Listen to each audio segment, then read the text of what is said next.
마지막 지구 AFC 서부지구가 되겠습니다. 가장 먼저 얘기를 해볼 팀은 LA 차저스가 될 텐데요. 필립 리버스가 이제 LA 차저스에 뛰는 마지막 시즌이었고, 그리고 이제 디그니티 헬스 스포츠 파크에서 LA 차저스가 마지막 시즌을 보내는 한 해였습니다. 뭐 사실 이제 필립 리버스와 이제 구단이 이제 공식적으로 결별을 양쪽 다 인정한 상황이기 때문에 뭐 이제 내년에는 새로운 쿼터백 체제 하에서 이제 남의 집에 새 들어가게 되는 그런 차저스인데 사실 저희가 지금 순위 역순으로 이 리뷰를 하고 있잖아요. 그렇죠. 근데 이 서부지구에서 차저스를 가장 먼저 얘기하게 될 거라고는 좀 예상을 못했을 것 같아요. 저희를 포함해서 많은 분들이. 그렇습니다. 뭐 칩스와 지구 우승 경쟁 정도를 할 수 있지 않을까? 그러면서 결국 와일드 카드 정도를 얻는 게 뭐 그런 시즌이 되지 않을까? 많은 분들이 기대를 하고 예상을 하셨을 텐데 현실은 5승 11패 지고 꼴찌를 하고 말았습니다. 네. 혹시 그 영화 저기 타짜 보셨나요? 네, 맞습니다. 타짜 1에 보면 이제 섰다를 치잖아요. 그렇죠. 한 끗 차로 밟힌다라는 표현이 나오는데 이번 시즌에 LA 차저스가 정말 이제 한 끗 차로 밟히는 시즌이었다, 이렇게 좀 정리를 해 볼 수 있을 것 같습니다. 대부분의 패배가 원 포제션 이내의 패배였고 그랬기 때문에 더욱더 뼈아픈 시즌이 아니었나, 이런 생각이 들거든요. 차저스가 11패를 했는데 그 중에 9경기를 7점 차 이내로 졌더라고요. 그래서 뭐 여기서 뭐 한 5승 4패 정도 했다. 그러면은 뭐 사실 10승이 되는 거죠. 그렇죠. 네. 그러면서 뭐 충분히 플레이오프에 나갈 수 있는 그런 시즌이었는데 결국 뭐 불운하기도 했지만 또 뭐 러닝백 포지션에서 멜빈 고든이 홀드아웃 하면서 좀 안정적이지 못했던 모습들. 돌아오고서도 별로 도움이 안 됐죠. 네, 그렇죠. 뭐 팀 분위기만 망치고 사실 뭐 실리도 딱히 얻지 못하고 뭐 서로 좀 루즈했던 그런 홀드아웃이 되고 말았습니다. 까불다가 큰 코 다쳤다, 이렇게 얘기를 좀 할 수 있을 것 같고, 하지만 이제 키넌 앨런과 마이크 윌리엄스 두 명의 이제 1000야드 리시버가 있었음에도 경기 내용적으로는 앞서도 말씀드렸지만 이제 뒷심 부족이다라는 표현이 좀 맞을 것 같은데, 뭐 정말 이제 마지막 이제 이 파이널 2미닛 드라이브에서 쫓아가야 되는 상황, 갑자기 인터셉션을 던진다든지 이런 어떤 그 필립 리버스의 에이징 커브가 좀 느껴지는 그런 한 시즌이기도 했던 것 같습니다. 뭐 리버스가 이제 하도 부진했다는 얘기들이 저희도 많이 했으니까 저도 한번 스탯 찾아봤는데 그 패싱 야드는 오히려 4,300, 4,600으로 늘었어요. 맞아요. 근데 그 터치다운 인터셉션 비율이 32 터치다운, 12 인터셉션을 기록하면서 아주 준수한 모습을 보였던 18시즌에 비해서 이번 시즌 23 TD와 23 인터셉션. 그러니까 사실상 거의 1대1 비율로 돌아왔거든요. 그러니까 그 정도로 인터셉션을 많이 던졌다는 점에서 좀 리버스 좀 중요한 상황들에서 좀 부진했고 상대에게 좀 기회를 많이 줬다, 이렇게 좀 그 평가를 좀 해봐야 될 것 같습니다. 네, 어찌됐든 이제 결별을 선언한 이 LA 차저스 그리고 이제 필립 리버스이기 때문에 과연 다음 시즌에는 어떤 쿼터백으로 팀을 꾸릴지도 한번 지켜봐야 되는 포인트인 것 같습니다. 뭐 차저스가 지금 이제 6번 픽을 가지고 있습니다. 그래서 사실 마이애미의 바로 뒤에요. 그래서 지금 뭐 마이애미가 투아를 뽑는다는 얘기가 많기 때문에 뭐 저스틴 허버트 얘기가 많이 나오고 있더라고요. 차저스 쪽에서는. 근데 지금 앞서도 말씀드렸듯이 디트로이트가 지금 3번 픽에 큰 관심이 없기 때문에 만약에 투아를 노린다면 한번 적극적으로 오퍼를 해서 디트로이트의 3픽을 가지고 올라가서 뭐 투아를 뽑아보는 건 어떨까, 뭐 그런 아이디어를 한번 제시를 해보고 싶고, 뭐 쿼터백 이외에 한 가지만 더 말씀을 드리면 그 이제 이건 루머긴 한데 그 팀의 이제 수비에서는 핵심 선수가 조이 보사 아닙니까? 근데 동생이 있는 샌프란시스코로 가고 싶다, 뭐 이런 얘기를 하고 다닌다는 루머가 돌더라고요. 그러니까 뭐 본인이 오피셜한 인터뷰에서 한 건 아닌 것 같은데, 뭐 사실 차저스가 지금 연고지도 계속 불안하고 딱히 인기도 없고 크게 주목을 못 받는 팀이기 때문에 좀 선수들의 팀에 대한 충성도도 좀 이렇게 낮아지는 게 아닌가, 뭐 이런 좀 우려가 들기도 합니다. 그 말씀해주신 부분들이 좀 현실화가 된다면 닉 보사와 조이 보사가 한 팀에서 뛴다, 이것도 정말 무서운데요. 그렇죠. 뭐 양쪽에서 하게 되면 뭐 상대 쿼터백 입장에서는 좀 정신을 못 차릴 것 같습니다. 오줌 싸겠죠, 진짜. 뭐 어찌됐든 LA 차저스의 가장 큰 어떤 이슈는 필립 리버스와 LA 차저스의 결별이다, 이렇게 좀 정리를 하고 마무리를 지어보겠고요. 다음은 이제 오클랜드 레이더스에 대한 얘기를 이어가 보겠습니다. 오클랜드를 연고지로 쓰는 마지막 시즌이었고 이제 라스베이거스의 얼리전스 스타디움으로 이제 이사를 가게 되는 오클랜드 레이더스인데 마지막 오클랜드의 시즌이었던 만큼 좀 유종의 미를 거두고 싶어 했겠지만 그러지 못했던 한 시즌이었다 이렇게 좀 얘기를 하고 싶습니다. 뭐 지적 아닌 지적을 하자면 이제 라스베가스 레이더스라고 해요. 네. 근데 사실 이미 이제 끝났다. 그렇죠. 네. 이제 저도 이제 뭐 자료 조사를 위해서 이제 사이트에 들어갔는데 이미 다 라스베가스 레이더스로 바꿔놨더라고요. 네, 맞아요. 근데 사실 입에 달라붙지 않는 것은 또 사실입니다. 이제 그만큼 뭐 저희는 이제 뭐 오클랜드와 전혀 상관없는 먼 미국에서도 좀 이런 감정을 잠시나마 느끼는데 네.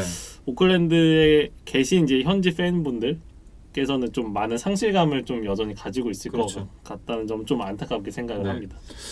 아마 훌리건이라는 것이 미국에도 있다면 경기장을 불태우러 가지 않을까 그런 생각이 좀 들고 뭐 어찌됐든 이제 존 그루든 감독의 두 번째 시즌이었는데 사실 저희가 오클랜드 레이더스가 이 정도까지 좋은 성적, 뭐 좋은 성적은 아니지만 7승 9패까지 기록할 거라고는 생각을 못 했었잖아요.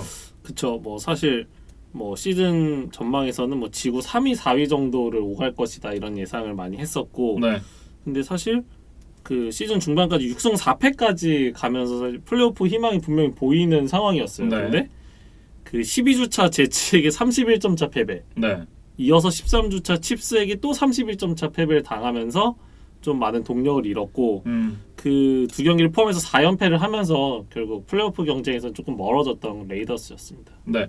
하지만 이제 시즌을 앞두고 이 NFL 네트워크의 드래프트 그룹 마이크 메이악을 단장으로 데려왔던 이제 오클랜드였는데 이제 오클랜드라고 하면 안 되겠죠. 이제 레이더스였는데 뭐 그래서 그랬는지 어쨌든 이제 전반적으로 드래프트에 대한 결과물이 상당히 좋았습니다. 1라운드에서 뽑았던 두 명의 선수, 클래린 페럴 그리고 조시 제이콥스 선수가 곧바로 팀에 녹아드는 모습을 보여주면서 대활약을 펼쳤습니다. 뭐 사실 조시 제이콥스는 13경기밖에 안 뛰었는데 1150 러싱 야드를 기록했어요. 네. 그러니까 뭐 사실 카일러 머리 선수에게 그 신인 공격수 상을 뺏기긴 했지만 사실 제이콥스가 받아도 전혀 이상할 게 없는 그런 정도의 활약이었습니다. 네. 그리고 이제 타이트엔드 데런 월러 선수 역시도 그 전까지 단 한 번도 100야드 이상의 리시빙 야드를 기록하지 못했었는데 4년 차에 1000 리시빙 야드가 넘는 이 완전히 턴어라운드하는 모습을 보여줬었거든요. 그렇죠. 뭐 알을 깨고 나왔다 뭐 이렇게 얘기를 해야 될 것 같고 네. 뭐 아까 이제 신인들의 활약을 얘기를 해주셨는데 거기 맥스 크로스비 선수의 얘기도 빼놓으면 안 될 것 같아요. 네. 이 선수가 색을 무려 10개를 기록하면서 그렇습니다. 오클랜드의 뭐 수비에 또 분명히 일조를 했습니다. 네, 어찌됐든 이제 다음 시즌에 굉장히 또 새로운 연고지에서 새로운 팬들의 마음을 얻어야 하는 입장에 놓인 이제 레이더스인데 또 오프 시즌에 보강을 잘 해서 다음 시즌의 성적을 한번 좀 기대를 해봐야 되지 않나 이런 생각이 좀 듭니다. 네, 뭐 보강이나 좀 의사결정해야 될 부분들이 많습니다. 뭐 일단은 데리카 쿼터백을 어떻게 할 거냐에 대한 이야기가 분명히 많이 나오고 있고 일단 쿼터백 화타 이 존 그루든 감독이 못 살렸거든요. 뭐 그럼 어쨌든 결별을 좀 해야 된다고 보시는 저는 그게 조금 더 낫지 않나라는 생각을 갖고 있는데 그건 또 모르죠. 왜냐하면 이제 쿼터백을 최대한 오래 쓰기 위해서는 다른 어떤 그 옵션들을 갖추어 놓고 그 다음에 이제 쿼터백을 만들어 넣는 게 마지막에 끼워 넣는 게 이제 엑조디아의 완성 같은 거잖아요. 네. 그렇기 때문에 조금 더 끌고 가고 다른 자원들을 갖춰 놓을 수도 있다라는 생각을 들긴 하는데 어쨌든 장기적으로 봤을 땐 데리카와 함께 가기는 어렵지 않나 이런 생각을 좀 하고 있습니다. 뭐 저는 일단 새로운 연고지에서의 첫 시즌이기 때문에 뭐 약간 좀 이슈 메이킹을 위해서라도 그게 신인이 되든 아니면 뭐 톰 브레디 같은 진짜 빅네임이 되든 네. 한번 변화를 해보는 것도 나쁘지는 않을 것 같아요. 사실 결과는 알 수 없는 거지만 뭐 그 과정 자체는 나쁘지 않을 것 같고 이제 저도 레이더스 홈페이지 가서 좀 이런저런 기사들을 좀 보다 보니까 이 메이옥 단장이 그 제이콥스에 대해서 얘기한 게 하나 있더라고요. 근데 제이콥스 사실 1년 차에는 러싱 공격에만 치중을 했는데 2년 차에는 이 선수에게 그 리시빙에 더 많이 참여할 것을 이제 요구하겠다 이런 얘기가 있더라고요. 근데 네. 과연 이제 이런 변화가 뭐 제이콥스를 진짜 완성형 러닝백으로 만들어 줄지 아니면 좀 이도저도 아닌 좀 애매한 약간 이제 성장통을 겪게 하는 좀 안 좋은 요인을 작용할지를 지켜보는 것도 좀 재밌을 것 같고. 네. 그러면 조시 맥 제이콥스를 만들겠다 이런 얘기인 거죠? 거기 맥은 누구죠? 크리스찬 맥카프리. 아. 네. CMC잖아요. 아, 네네. 그 JMJ가 되는 거죠. 한번 제이콥스의 변화도 한번 좀 팬분들이 지켜보시면 재밌을 것 같고 네. 이 칼릴 맥 선수를 팔아서 지금 드래프트 픽을 많이 모아놨잖아요. 그래서 이번 4월에 있을 드래프트에서도 1라운드 픽이 2개입니다. 맞습니다. 근데 레이더스가 아까 뭐 크로스비나 뭐 클레런 페럴이 뭐 나쁘지 않은 활약을 했다고 말씀을 드렸지만 수비 효율성 지표에서 꼴찌를 기록을 했었어요. 2019년에. 근데 과연 이 1라운드 픽 2개로 좀 수비를 보강해서 좀 공격은 나쁘지 않았으니까 이제 수비를 좀 턴어라운드 시켜서 좀 완성된 팀, 플레이오프에 나갈 수 있는 팀으로 좀 변화를 시킬 수 있을지 좀 지켜보는 게 좀 이번 오프 시즌의 주요 관전 포인트가 될 것 같습니다. 네, 어쨌든 이제 새로운 이 연고지 라스베이거스에서 출발을 하게 되는 이제 라스베이거스 이 레이더스인데 한번 좋은 성적을 기대를 해보도록 하겠습니다. 다음 얘기해볼 팀은 이제 덴버 브론코스입니다. 역시나 이제 7승 9패, 5할이 안 되는 승률을 기록을 했었던 덴버인데 오프 시즌에 구단주 이제 팻 볼렌이 이 알츠하이머와의 오랜 투병 끝에 타계를 하면서 이제 구단주 이제 오너십이 좀 옮겨가는 그런 과정이 있었고 그 과정 속에서 많은 이제 이 코칭 스태프들의 변화가 있었던 그런 시즌이었습니다. 그러면서 이제 일단은 감독이 빅 펜지오로 바뀌었고 그러면서 그 전에 있었던 게리 쿠비악이 미네소타로 이제 떠나게 됐어요. 뭐 그건 이제 건강 문제도 있었고 하면서 이제 쿠비악이 약간 일선에서 물러나서 이제 어시스턴트로서 미네소타에서 한 해 이제 보냈었고, 그렇죠. 뭐 어느 정도 건강을 회복했는지 이번 시즌에서 이제 다시 오펜시브 코디네이터로 돌아온다고 하더라고요. 예. 뭐 어찌됐든 이제 결론적으로는 덴버가 이제 4년 연속 플레이오프 진출에 실패를 하게 됐는데 하나 좀 이 밝은 측면을 살펴보자면 이 13주차부터 5경기 선발로 나섰던 이제 드루락 선수가 5경기에 4승 1패를 기록을 했었거든요. 뭐 일단은 승패에서 좋은 모습을 보였고 기록으로 보면 이제 5경기 1020 리시빙 패싱 야드에 7개 터치다운 3개 인터셉션. 뭐 사실 누적된 기록이 많지는 않기 때문에 뭐 이 선수의 뭐 성공을 뭐 확언한다 이렇게 얘기하기는 어렵지만 분명 어느 정도 가능성을 보였던 건 사실이고. 그렇습니다. 뭐 덴버가 이번 그 지난 시즌 플라코로 시작해서 분명히 또 안 좋은 모습. 그 이전에 뭐 트레버 시미언, 뭐 브록 오스와일러, 뭐 사실 많잖아요. 주옥 같은 이름이 다 나오네요. 그렇죠. 사실 실패를 반복했던 역사였기 때문에 최근에 페이튼 매닝 이후에 계속 그렇죠. 실패를 했었죠. 그러면서 오랜만에 이제 가능성을 본 게 이 드류 락이에요. 네. 그래서 뭐 내년에는 아마 풀타임 주전으로 시즌 시작하게 될 것 같은데 결국 드류 락이 얼마나 잘해주느냐가 내년 시즌 뭐 덴버의 가장 중요한 뭐 변수가 될 것 같습니다. 네, 어찌됐든 이제 시즌 시작할 때 이진만 위원이랑 했던 얘기 중에 하나가 이번 드래프트가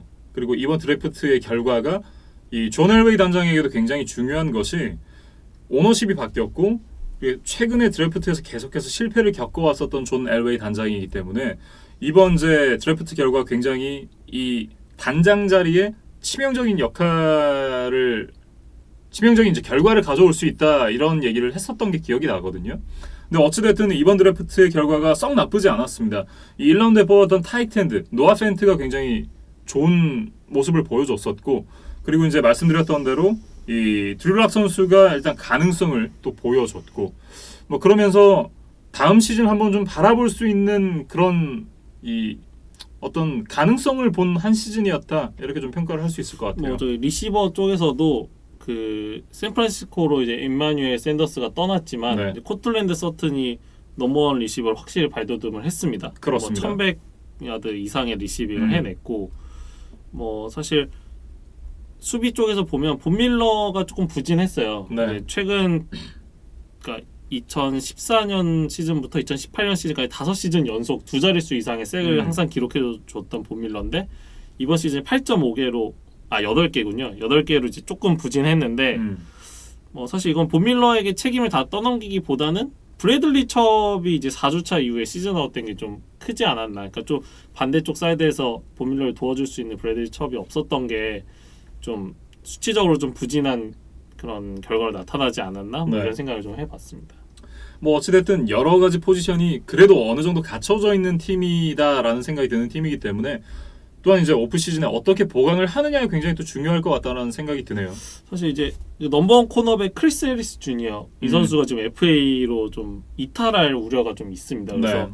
세컨더리 쪽에 조금 그 이탈이 좀 예상이 되는데 뭐 드래프트로 이제 그걸 충원을 하거나 아니면 이제 댈러스의 바이런 존스를 영입할 거라는 루머가 또 있더라고요. 네. 그래서 뭐 이런 방안들로 좀 이 크리스 해리스 주니어가 많이 떠났을 때 좀 공백을 메울 수 있고 뭐 조금 더 FA나 드래프트에서 좋은 선수들 영입한다면 뭐 사실 지금 차저스나 레이더스가 뭐 내년에 뭐 엄청나게 강력한 팀은 아니고 칩스가 여전히 강력하지만 네. 그래서 뭐 지구 2위 와일드 카드 정도는 좀 노려볼 수 있는 브론코스가 되지 않을까 뭐 이런 생각을 좀 해봤습니다. 네, 이렇게 이제 덴버 브론코스에 대한 얘기까지 마쳐봤습니다.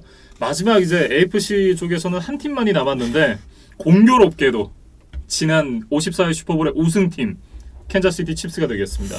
뭐 오히려 우승팀이기 때문에 별 할 얘기가 많지는 않을 것 네. 같아요. 저희가 뭐 이지만 위원과 김민준 아나운서가 이제 슈퍼볼 리뷰 때 거의 2시간 이상 이 칩스 이야기를 해주셨기 때문에 네. 사실 새로운 얘기가 그렇게 많지는 않습니다. 그렇습니다. 뭐 간단하게 정리를 하는 정도로 좀 마무리를 해보겠습니다. 네, 어찌됐든 이제 50년 만에 제4회 슈퍼볼 이후 50년 만에 슈퍼볼 우승을 차지한 이제 칩스가 되겠고, 그러면서 이제 패트릭 마홈스의 시대를 열었다. 이렇게 좀 정리를 하고 싶은데요. 뭐 어떻게 표현을 해야 될까요? 그러니까 2018 시즌의 정규 시즌과 네. 2019년의 플레이오프를 합치면 그러면 정말 진짜 완벽하다. 완벽. 네. 근데 이번 시즌은 사실 정규 시즌에서 사실 부상이 좀 있으면서 뭐 우리가 이제 마홈스에 대한 기대치가 너무 높았죠. 그러니까 5,000야드와 50 터치다운 패스를 하는 마홈스를 보다가 네. 4,000야드대로 떨어진 마홈스를 보니까 뭐 조금 2% 부족하다는 느낌이 들었는데 뭐 사실 플레이오프에서 뭐 모든 걸 만회하고 뭐 자신이 누군지를 보여줬던 그런 플레이오프 3경기였습니다. 네, 캐찬맨이 캐찬맨 했던 뭐 그런 슈퍼볼이었고, 어쨌든 이제 패트릭 마홈스 선수가 이제 3번째 시즌이 마감이 됐잖아요. 그렇죠. 네, 그러면서 이제 장기 계약에 대한 얘기가 점점 나오고 있는 상황인데, 근데 그런 부분들이 조금 더 궁금해져요. 왜냐하면 이렇게 이제 쿼터백에게 큰 계약을 안겨주고 나면 나머지 자리들을 이제 조금 값싼 선수들로 바꿔 끼워야 되는 그런 과정이 또 필요하기 때문에 칩스가 사실은 이 패트릭 마홈스 선수가 루키 컨트랙트가 있을 때 정말 다행히도 이제 우승을 했지만 이 왕조를 계속해서 이어나가기 위해서는 뭐 어느 정도는 뭐 그때 이진만 위원이 첫 계약이기 때문에 그럴 일은 없을 것이다라고는 이제 얘기를 했지만 저도 그 생각이 동의를 하지만 그래도 정말 패트릭 마홈스가 이 계속해서 왕조를 만들어 나가는 데 대한 관심이 있다고 한다면 어느 정도는 절충해서 이 소위 말하는 이제 디스카운트를 좀 해줘야 되지 않나 이런 그러면 자기도 더 많은 이제 우승 트로피를 차지를 할 수가 있으니까. 근데 그런 부분들에 대해서도 좀 생각을 하게 만드는 그런 오프 시즌인 것 같습니다. 뭐 사실 마홈스가 이제 첫 번째 반지를 얻은 이 시점에서 뭐 얘기를 하는 것은 시기상조지만 네. 뭐 지금 현존하는 선수들 중에 혹시 브레디의 6개 반지를 뛰어넘을 사람이 있다면 없을 가능성이 높지만 있다면 사실 마홈스거든요. 네. 네, 근데 가능성이 있는 건 마홈스밖에 네, 없어요. 그렇죠. 네. 근데 그 나머지 5개의 반지 그 이상을 채우려면 사실 말씀해주신 대로 어떤 연봉에 대한 희생이 약간 필요할 수도 있고 네. 뭐 그런 게 아니라 그러면 NFL 최초의 4천만 불 시대를 여는 거는 결국 마홈스가 되지 않을까. 뭐 네. 사실 한 시즌 내내 닥 프레스캇과 4천만 불 가장 링크를 많이 했지만 네. 결국 그 계약을 따낼 가능성이 제일 높은 거는 뭐 마홈스가 되지 않을까 뭐 이런 생각이 듭니다. 네, 그래서 저는 사실 그래요. 그러니까 캔자스시티 칩스에서 패트릭 마홈스가 정말 좋은 퍼포먼스를 계속해서 보여주려면 정말 디스카운트를 하던지 아니면 아싸리 굉장히 많은 돈을 받고 그 돈으로 만족을 하던지 둘 중 하나를 선택하게 되지 않을까 이런 생각이 드네요. 그러니까 돈으로 역사에 남던지 네. 우승 기록으로 한번 역사에 남는 걸 도전을 하던지 네. 그 두 가지 선택지가. 근데 뭐 행복한 고민입니다 사실. 그렇죠.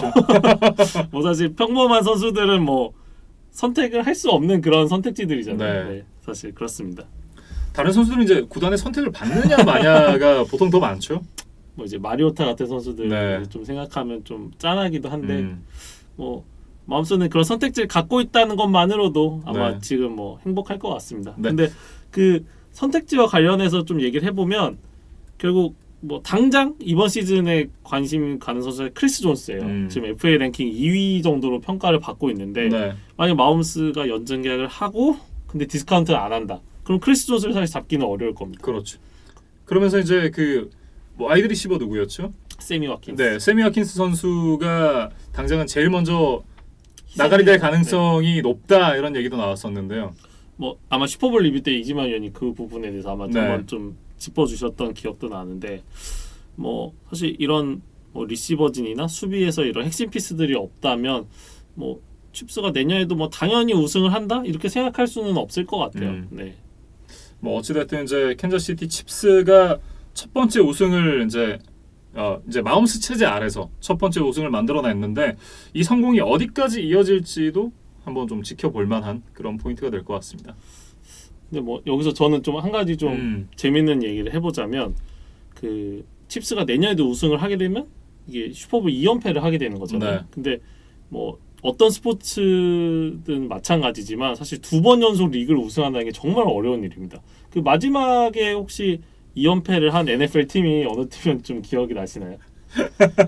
이게 03년도랑 04년도 이제 뉴잉글랜드 페이트리어츠인데 그렇죠. 아마 이제 그 이후에는 한 번도 없었고 캔자스시티 칩스가 만약에 이제 2연패를 하게 되면 뭐 예전에 이제 나이너스, 댈러스 카우보이스 이런 팀들이 이제 덴버도 있었고 2년 연속 이제 우승을 차지한 팀들이 있었는데 그 팀들에 이어서 또 한번 이제 2연패를 하게 되는 팀이 나오게 될지도 한번 지켜보면 좋을 것 같습니다. 사실 이 6번의 우승을 짧은 기간에 해냈던 이 왕조 패트리어츠도 사실 2번 연속 우승을 한 건 딱 한 번밖에 없었고 네. 뭐 3년 연속 우승엔 또 없었고 그러니까 그만큼 사실 그 우승 전력을 유지하고 선수들의 그 정신력을 다 잡아서 또 한 번 우승을 향해 달려간다는 게 뭐 사실 그렇게 말처럼 쉬운 일은 아닌 것 같습니다. 뭐 저희도 어떤 뭐 프로팀에 소속돼서 뛰어본 적은 없지만 이제 뭐 그게 정말 어렵다는 거죠. 네. 그 어제의 성공이 오늘의 성공을 담보하는 건 아니기 때문에 그렇지. 그래서 이 앤드리드 감독 그리고 패트릭 마홈스 그리고 이제 다른 뭐 켈시 같은 이제 주력 선수들이 또 새로운 시즌 어떤 준비를 해서 이 2연패에 도전을 하게 될지 한번 지켜보는 것도 좀 흥미로운 2020 NFL을 보는 좀 관전 포인트가 될 것 같습니다. 네, 이렇게 이제 AFC에 속해 있는 16팀들에 대한 이제 2019 시즌 리뷰를 해봤습니다. 참 저희도 좀 깊게 다루고 좀 전문적으로 다룰 수 있었다면 좋았겠지만 사실 이제 이진만 위원이 없는 상황에서 저희가 좀 어떻게 보면 이제 좀 가볍게 좀 정리하는 식으로 이제 정리를 해봤는데요. 뭐 사실 시즌이 끝난지 거의 이제 한 달이 돼 가는데 저희도 이제 좀 몇 주 쉬면서 좀 그 저희 방송을 사랑해주신 팬분들도 좀 심심하셨을 것 같아서 네. 뭐 저희도 사실 더 심심했고 네. 뭐 저는 심심하진 않았어요. 아니 출장 갔다 오셨잖아요. 뭐 사실 네. 뭐 놀면서 지낸 건 아닌데 그래도 사실 이 NFL 이야기를 하는 게 좀 고프긴 했습니다. 그렇죠. 네. 그래서 뭐 저희가 이런 방송을 준비했고 네. 뭐 또 다음 시간에 NFC까지 리뷰를 저희가 할 테니까 좀 뭐 시즌 끝났다고 너무 뭐 NFL 그냥 잊고 사시지 마시고 또 한번 저희와 함께 해주시면 좋을 것 같습니다. 또 저희가 이제 지금 이 녹화를 진행하고 있는 날짜가 26일 수요일인데요. 지금 현재 이 미국에서는 컴바인이 진행이 되고 있잖아요. 그렇죠. 네, 컴바인이 좀 끝나고 나서 저희가 컴바인에 대한 부분도 정리를 해서 그 부분에 대한 얘기도 좀 나눠보도록 하겠습니다. 뭐 어찌됐든 이제 AFC 16개 팀에 대한 리뷰를 해봤습니다. 다음번에 이제 NFC 16개 팀에 대한 리뷰로 이어가도록 하겠습니다.